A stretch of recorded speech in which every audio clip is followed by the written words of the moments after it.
It's time to download your Vita games. So according to a website called The Gamer, this coming July, Sony is going to be shutting down the digital storefronts for the PS3 and the PSP, and then this coming August, they'll be shutting down the storefront for the PS Vita, which means you will not be able to buy any new games or DLC on those consoles. This is just a rumor at this point because Sony hasn't confirmed anything, but looking to the past at other consoles which have had their stores shut down, the way it seems like this is going to work is that after these dates passed and the stores are shut down and you can't buy anything new, you'll still have some way to download things you've already purchased, at least for a little while. But because this is a rumor and we don't exactly know how it's going to work, I would suggest plugging in your PS3, your PSP, or your PS Vita and just making sure they're up to date, totally charged, their batteries still work, and you have every game you're planning on playing in the next few years downloaded to them. And the same thing goes for DLC. If you've been a PlayStation fan your entire life and you've played everything on the PS3, the PS4, and now the PS5, and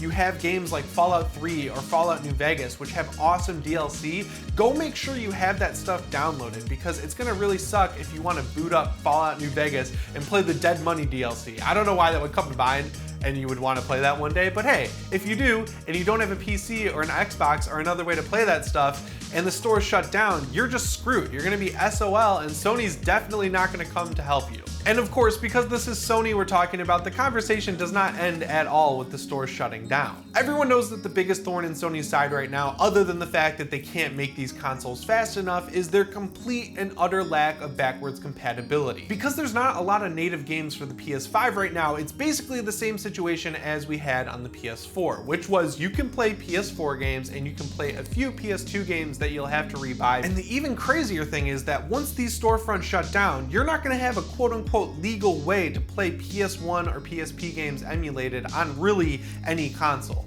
Sony did a great job with the PS Vita specifically, letting it play digital downloads of PS1 games and PSP games, and they even did an awesome job making sure that if you bought a PS1 game on your PS3, you'd still own it and be able to download it to your Vita. But unless you've bought every single PS1 game that was on the PS3 store, you're not going to be able to re-download those games, and those suckers get expensive, man. The same thing goes for PSP. For some reason, they never made the PS3 be able to play PSP games. The same goes for PS4, the same goes for PS5. But if you had a PS Vita or a PS TV, you could play a ton of PSP games. But the caveat is, a lot of the best games on the console for some reason never made it to the PSN. I know when I was a kid, my favorite game was Crisis Core Final Fantasy VII, and for some reason, it came down to like music licensing rights or something like that. It just never made its way to the PSN. So there's a ton of weird outliers on that console that you'll just never be able to play, and because Sony is so anti-backwards compatibility at this point, with the stores dying, these games' futures are in question, and that's kind of scary.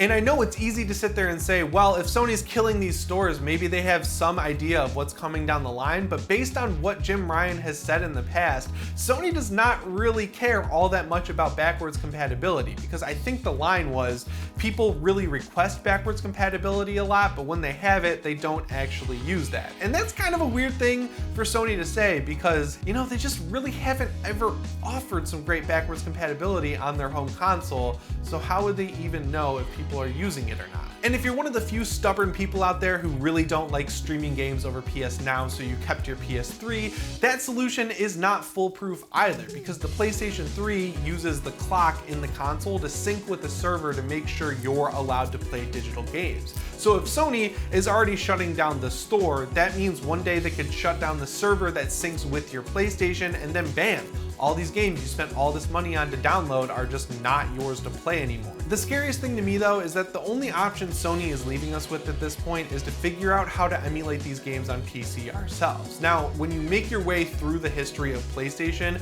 the more advanced the console gets, the harder it is to emulate. Like, it's super easy to emulate PS1 games and PSP games on a computer, but as you move on to PS2, it gets a little bit harder. And then on PS3, it is extremely challenging because Sony chose to use a very custom architecture for that console, which is proving extremely hard for people to figure out how to emulate on a computer. Modders have been hard at work on this for a long time now, and over the years they have figured out how to get the PS3 up and running on a computer, but even now in 2021, it's extremely hard to emulate pretty much most of the best games the console had to offer, and you need a pretty beefy rig to get anywhere close to the frame rates you're going to want to see out of all these old games. The cool thing is though, they've unlocked some awesome features like multiplayer, specifically with Demon Souls. I know last August they were able to get that running with multiplayer on computer, which is great. I know we do have the PS5 remake of that game, but just the idea that modders are able to deconstruct the PS3 and rebuild it on a PC